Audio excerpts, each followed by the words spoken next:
OnePlus 9R, a phone which sits in a very confusing spot, and a lot of buyers are in dilemma that which phone they should buy because the competition is tough and we as a user gets a lot of choices in this price category. So if the OnePlus 9R is a right and value for money phone for you at 40,000 price point, let's find out in this video.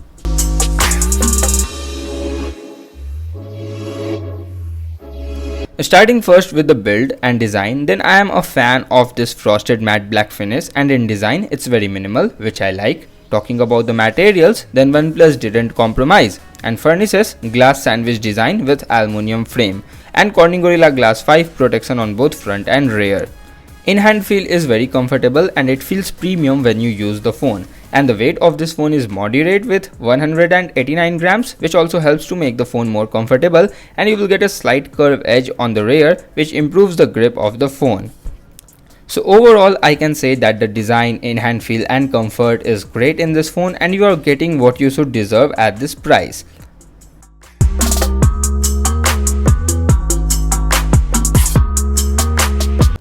The display is top notch here and it offers a 1080p AMOLED panel, 120Hz, HDR10 and 1100 nits brightness. So outdoor visibility is excellent and I have no problem with the brightness of the panel. Well, you can also enjoy Netflix content in HDR and even in general, trust me, the media consumption has been outstanding so far. And credit also goes to the solid speakers of the OnePlus 9R for a great overall media viewing experience. You will get dual stereo speakers which is pretty loud and I always enjoy these speakers as well as the quality of this beautiful display. The viewing angles are excellent with deep blacks and contrast ratio is on 0.2, and also I haven't encountered an awful tint issue here. So the overall display experience is very nice.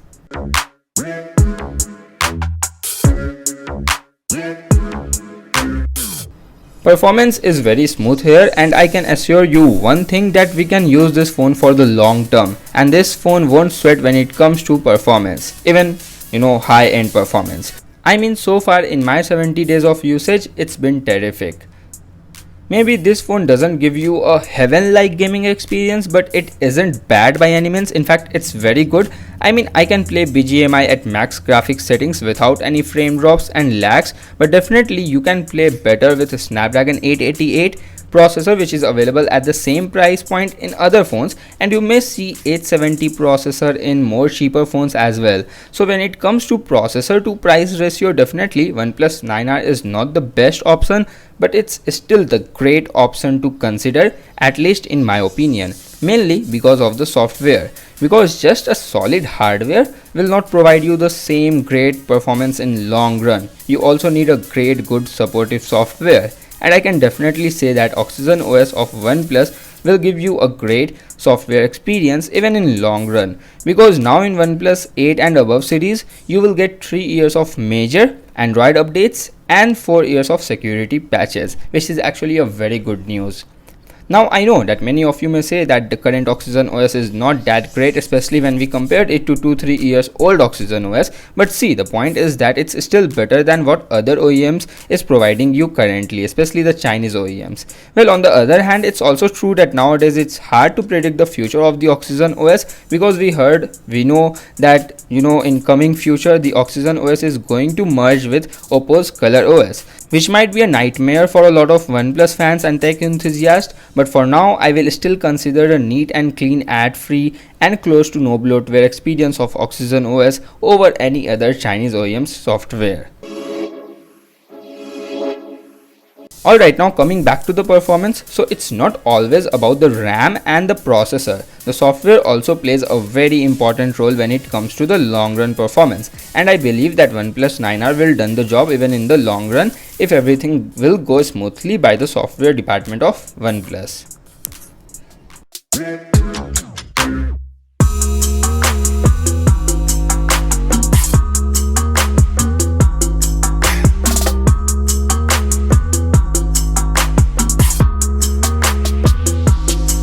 Well guys, before moving to the camera and battery department, I would love to tackle the top most asked question of the OnePlus 9R, that is there any heating issues in the OnePlus 9R. Then in my unit, Definitely not. Not even in the initial stages, not even now. I haven't encountered any heating issues in the OnePlus 9R. Battery is one department where I am completely satisfied and happy with this device. I mean, I easily get 6.5 to 7 hours of screen on time, sometimes even 7.5 hours of screen on time on 120 Hz enabled all the time. And if I switch to 60 Hz, then I can easily get more than 8 hours of screen on time, which is actually very good. And if we talk about the charging, then you can charge your phone from 0 to 100% under 40 minutes, which is very cool. So from both point of views, I mean from charging as well as from battery backup, this phone is excellent.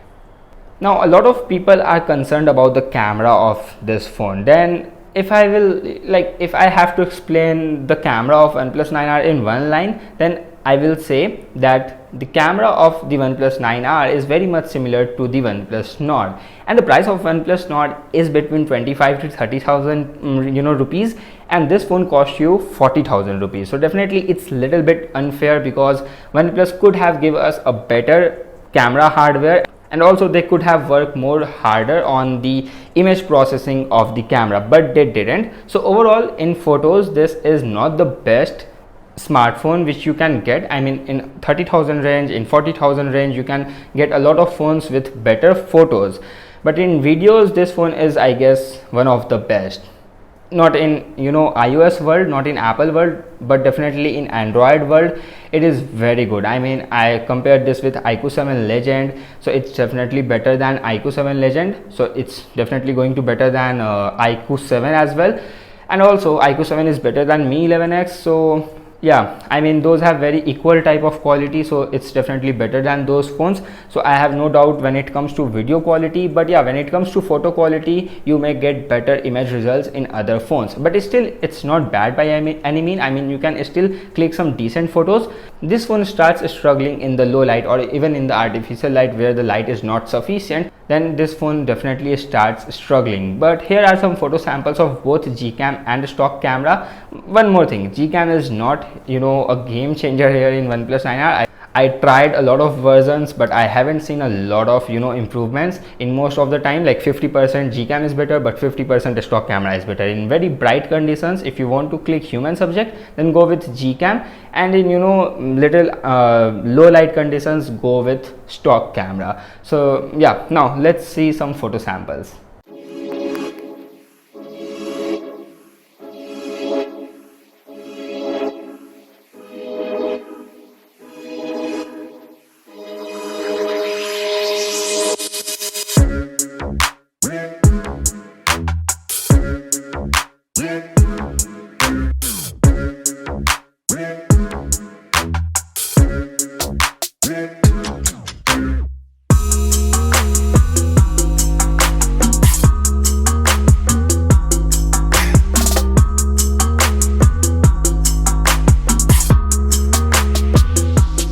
Well, I want to give a pro tip with the example of this image. Now you may think that the dynamic range is not excellent because most of the people just point and shoot and take the images. Now if you tap on the darker side in this particular image from the same phone, from the stock camera, then you can get the result like this. See, now there is a day-night difference between the previous image and this image. So all the thing you have to do is to tap on the darker part of the image. Now in the viewfinder you may find that the skies and the sun is overexposed, but in the post processing the algorithm will fix that and you will get a much better result. So always tap on the darker side to get better results. So this is my review of OnePlus 9R, and now if we talk about the conclusion, then I would definitely highly recommend you this phone under 40,000 rupees. Green signal from my side, because it's not the best, or you will not get anything out of the box extraordinary in this phone at this price segment. But if you see the whole thing, then it's a perfect all-rounder. It's a perfect all-rounder under 40,000 rupees. So definitely I would recommend you to go with this phone. But if you are someone who doesn't care about software and you need performance and camera, then iQOO 7 Legend is a good option. And if you are someone who prefers Samsung phones, then S20 FE is also a good option for you. But if you want a good software, decent camera, battery, display, design and all those things, if you want an all-rounder phone, then this phone is for you. So that's pretty much it from today's video, and this is Rudraditya. And I am Rudraditya, and if you enjoyed what you watched, then definitely smash the like button and also share this video with your friends. Subscribe to my channel if you haven't already, and definitely if you are, आपने यहाँ तक अगर video देख लिया है तो subscribe करना तो बनता है, which will motivate me a lot to make more awesome videos for you guys. So yeah, tap the bell icon as well so that you will get all the notifications of my videos. I will see you very soon in my next video. Until then, bye bye, take care.